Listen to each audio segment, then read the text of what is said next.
The Goat for God, Chapter 11. The house whose chimneys Mr. Huggins had indicated proved to be a Georgian structure, imposing but much in need of paint. An elderly parlor maid opened the door. Her manners were perfect. The hall contained some fine old furniture. The drawing room, into which they were shown, contained some very fine old furniture, but the coverings were threadbare. There was no fire, and the maid made no gesture of lighting one. A lady entered. She wore a sagging tweed skirt, a flannel shirt blouse, a baggy home-knitted jersey coat, and a pair of gold pince nez. Her graying hair was twisted into a jug handle at the back of her head, and she wore a curled fringe. She greeted them coldly, did not ask them to sit down, and inquired their business. "I am looking for a small property about here," said Hugh. "I have just seen Monk's Farms, and I think it might be suitable. May I ask the price?" "I really could not say," said Miss Pumphrey. "That is a matter for my solicitor." "Are you willing to sell?" "I should prefer to let," she said. "I do not wish to rent a place. I prefer to buy," said Hugh. "I am prepared to sell," said Miss Pumphrey sullenly, "provided the price is adequate." "What would you consider an adequate price?" "That is a matter for my solicitor." "Would you consider £600 an adequate price?" Miss Pumphrey's eyes glistened. "You had better see my solicitor." A gong sounded somewhere in the house. Miss Pumphrey looked towards the door, the interview at an end. "Gosh," said Hugh, when they found themselves safely back in the car. "Didn't you feel as if you had been caught stealing apples?" Mona began to laugh. "I was too overcome to ask any questions about history," she said. "Wouldn't she have made a magnificent abbot to keep the unruly monks in order?" "I don't think I'm going to be troubled with local society," said Hugh. "You weren't wearing your old school tie," said Mona. "Thank God for that," said Hugh. "I'll wear a bootlace when I go to sign the deeds. What about a meal? Aren't you peckish? That old dame's gong made me feel hungry." "I think I'd have offered anybody a bite of something if they'd been in my house when the gong went." They went back down the road by which they had reached the village, crossed the humpbacked bridge, and made their way to a nearby country town. There they found some tea rooms of ye old oak variety, and had a mill of sorts. Very much of sorts. "This isn't a patch on Uncle Jelks and his frying pan, is it?" said Hugh. Mona laughed. "He's wonderful with his frying pan, but a frying pan has its limits, you know. I think you'd get rather tired of it after a bit. I know I should." "He seems to thrive on it." "He survives on it. I shouldn't say he throve. He's a darling, isn't he? He's a dashed good sort. I owe a lot to him. I owe everything to him. He's been like a father to me. I think I would have gone under if it hadn't been for him." "I believe I should too," said Hugh, and silence fell between them. "I wonder what he'll say to our monastery," said Hugh at length. "He'll be frightfully interested. Did you know he once studied for the priesthood?" "Yes, he told me." "And he's still a priest at heart. You can see that. Tell me, is he a Christian or a pagan? I can't make him out." "He's a Christian at heart, but he won't stand for the narrowness of Christian theology." "What is there in Christianity beyond the theology?" "Why, there's just as much power as there is in Pan, only of a different kind. Would you call yourself a Christian? No, I shouldn't. But I'm not anti-Christian. I see it as one of the paths. Paths to what? Paths to the light. You wouldn't get a Christian to admit there was more than one path. I know, and that's the pity of it. That's what spoils Christianity. It's too limited. What does Uncle Jelk say to your pagan proclivities? It was he who put me on to them. I had a terribly strict upbringing, and it disagreed with me most actively. I used to get dreadful headaches that simply laid me out. The doctors said they couldn't do anything for it, and I just had to put up with it. Of course, I couldn't keep a job. It was too dreadful trying to struggle around with those headaches on me, and I would sooner have died than go home again. In fact, I don't think they'd have taken me in. Father thought an art school was an abode of sin. Then I met Uncle Jelks, and he made me understand a lot of things I've never understood before.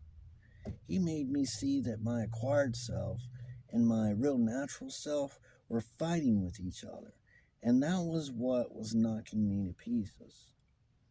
My natural self said, I'm jolly well going to be an artist, and my acquired self said, it's a deadly sin. You ought to be a missionary. Uncle Jelks said, you'll have to give up Christianity. It disagreed with you. It isn't for everybody. And he put me on to the old Greek gods, and I simply loved them. My headaches got better, and my drawing improved all out of all sight. He says, and I'm certain he's right, that there is a tremendous lot in the old Greek gods. There are great truths there that we have forgotten. Does he propose to scrap Christianity? Oh, no. But he thinks the Greek viewpoint is a very valuable correctiveness to it. It certainly needs something done to it, said Hugh. It does indeed, said Mona. It is not meeting the need of the world as it is at present. And it isn't just the worldly people who are leaving it, nor the skeptical. It is the people like Uncle Jelks and you and me who want more of God than they can find in it. What of God do you want that you can't find in it? I want God to manifest in nature. That's Pan, you know? What does that mean? It means a lot, but we can't discuss it now. We must go on and see the solicitor person before he shuts. They shut awfully early in country towns. They found Mr. Watney as directed. Mr. Watney, and he proved to be a sprightly old gentleman who had a twinkle in his eye as he talked to them. He did not say very much, however, until Hugh had handed him over to him a check for $100 as deposit. Then he opened out. It is a custom with country lawyers to seal a land deal with a glass of port. I've often wondered whether it is a relic of a Christian sacrament or a pagan libation, but I have never been able to discover. Some odd old customs linger on in the law. Did you know that when a case is settled out of court, the brief is always marked with the sign of the cross? I know there's an odd scribble on it, said Hugh. Well, that is actually the sign of the cross. And did you know that no priest can be a barrister? If a parson wants to change his cloth, he has to give up his orders. We got rid of the domination of the church, but we kept the blessing on a settled case. Odd, isn't it? You're interested in archaeology? Yes, very. In fact, I am the president of our local archaeological society. The country round about here is most fruitful ground. We have Saxon, Roman, and ancient British remains in layers, one below the other. Can you tell me anything about Monk's Farm? Dear me, yes, I can tell you a lot. It is one of our most interesting relics. There are some very curious stories attached to it. Do you know we had an inquest there once on the bones of a monk who was found walled up in the cellar? Most interesting. I was able to identify him. He was a very famous sub-prior of the Parent Foundation, a friend of Erasmus, or Erasmus. At any rate, he corresponded with him. He was one of the first Englishmen to study Greek. What was his offense? I have no idea. It must have been something pretty scandalous because there is not a word about it in the records of the monastery. Merely a remark that he was replaced in his office by someone else. No given reason. It must have been something they did not care to put on record. Monk's Farm, was a kind of penitentiary. Bread and water and peas in their shoes, I believe. They had a lot of trouble at that monastery. We have never been able to find out what it was all about. The records have some very odd silences. Men removed from their offices and no reason given. A new abbot appointed by the Pope instead of being elected by the monks. Then a lot of monks distributed among the other houses of the order and all the new officials brought in from outside. A clean sweep, as it were, but there were a number of monks who weren't accounted for. They weren't sent to the other houses. Their names just disappeared off the rolls. We've accounted for one of them, however, at our inquest. So perhaps the others went by the same route. You may find some interesting things if you excavate. I may find some pretty grim things if I excavate, said Hugh. I think I'd better leave it alone. Nonsense. You'll enjoy it, said Mr. Watney, who suddenly seemed to realize that he had been telling too much. They drove back to town in the gathering dusk and landed in upon Mr. Jokes just as he was getting his tea. It would have been difficult to have landed in an old Jokes at a time when he wasn't brewing tea, but his tea was distinguished from all other brews by the fact that he ate a bit of cake with it.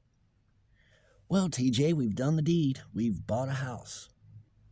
You haven't been long about it, said the old man. I hope you've not been rash. What have you let him in for, Mona? I've let him in for a monastery, Uncle Jokes. My God, said the old man. Why didn't you let him in for a nunnery while you were about it? Do you think it would be a suitable place for the invocation of Pan, TJ? Jokes scratched his nose. It's suitable enough, he said. The psychic atmosphere has been worked up. You will have to do a kind of banishing, before the old gods will settle down. But they'll get going all right once they make a start. Will you do the banishing for us, TJ?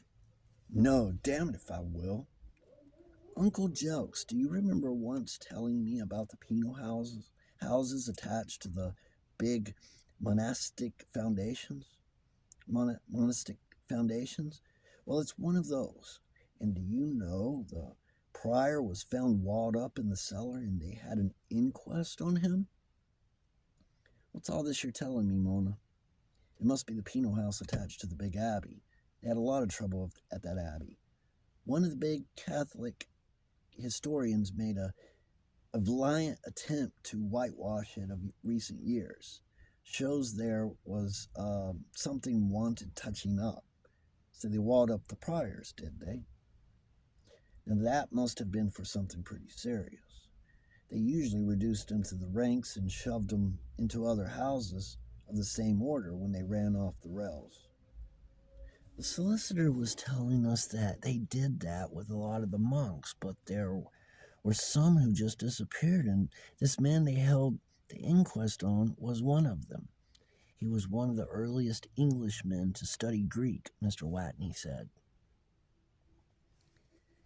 And that probably explains his trouble. You think what it must have meant to these monks shut up in their monasteries when they got to work on the Greek manuscripts that the Renaissance brought to Europe?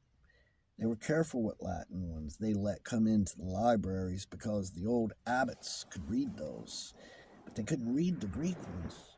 And the smart young fellows in the scriptorium got to work on them, the youngest chaps like your walled up prior, and they must have had an eye opener. Supposing they got hold of the Bache, for instance, with the invocation to Dionysus, that must have livened up the cloister a bit. Do you know what I think must have happened? This prior, Ambrosius, I believe his name was, is known to have corresponded with Erasmus. His letters are extant. There is a letter from him about the purchase of a batch of Greek manuscripts for the Abbey Library. The abbot was a very old man in his dotage, I gather, and this Ambrosius practically ran the place. A prior is the second in command, you know. Then the Pope sent a visitor to have a look at them. That made them wild, for they had a special charter that made them exempt from inspection, and they chuckled the visitor out. But the next thing was that the Pope sent them a new abbot, and the civil power enforced it. The old abbot was dead, and Ambrosius was expecting to get elected, but he never was. He just disappeared, and they got an Italian in charge of them.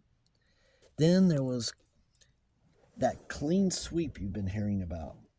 Something pretty bad went wrong with that monastery, I'll bet.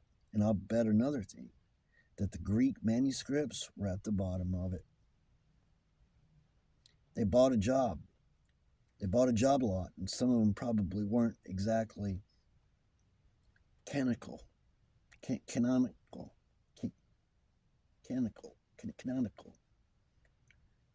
I say, TJ, do you suppose that poor old Ambrosius was playing about with an invocation of Pan and got dropped on? How do I know? I can only piece two and two together. All I've read is the whitewashing and the reprint of the records. But you can guess a good deal when you put the two side by side. Why the gaps and why the whitewashing? And in come the manuscripts and up goes the monastery.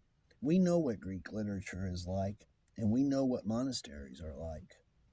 Then we find the smart young prior who worked on the manuscripts bricked up in a lonely grange, and we smell sulfur. Was he a young chap? He was about your age, Hugh, when he disappeared off the map. Poor devil, he has my sympathy. I wouldn't have fancied being bricked up with the best part of my life before me. I wouldn't have fancied being bricked up at any stage of my career, said old Jokes dryly. It's an unpleasant end. Sleepy from the fresh air, Hugh got off to bed early. But sleepy as he was, he determined to try and recapture the trail of the previous experience. He felt somehow that he must do this thing regularly if he were to succeed with it. He turned onto his back, crossed his arms on his chest, and caught up before his mind's eye the picture of a sunny hillside above the sea in ancient Greece. But before he knew where he was sliding off into dreamland. He dragged his mind back once, but it slipped again immediately. And this time he failed to recapture it. It seemed to him that he was lying on his back on a narrow plank bed. It was pitch dark, and the roof seemed to be pressing down on him, and the walls closing in on him, and all the time he could hear the tolling of a bell.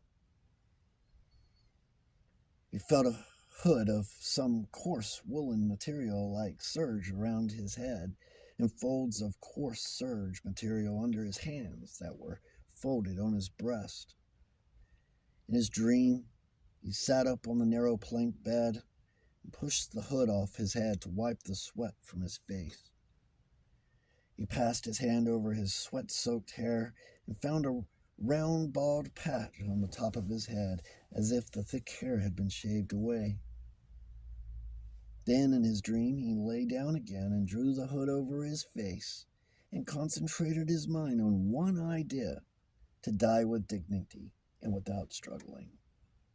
Then it seemed to him that the sound of the tolling bell became merged in the beating of his own heart.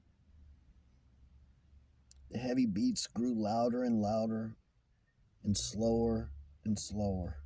And then, all of a sudden, he found himself in the fresh air, in full sunlight on the Grecian hillside. And ahead of him was the figure of the woman with the satiny back and softly molded muscles. He leapt after her.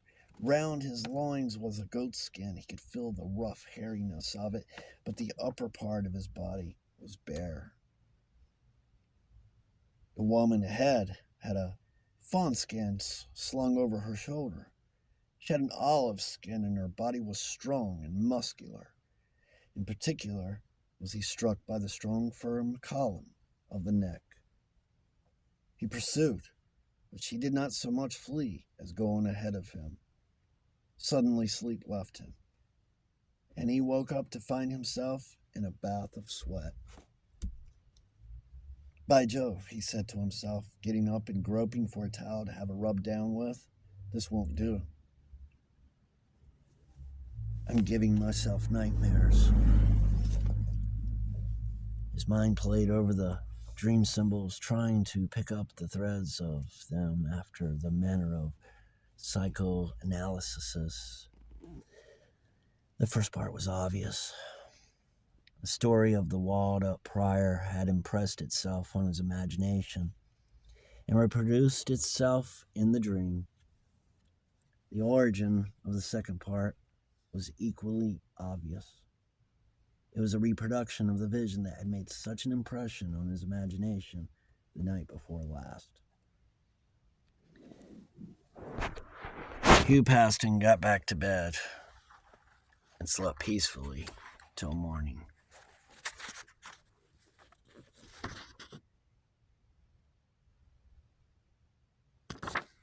Chapter 11, The Unfortunate.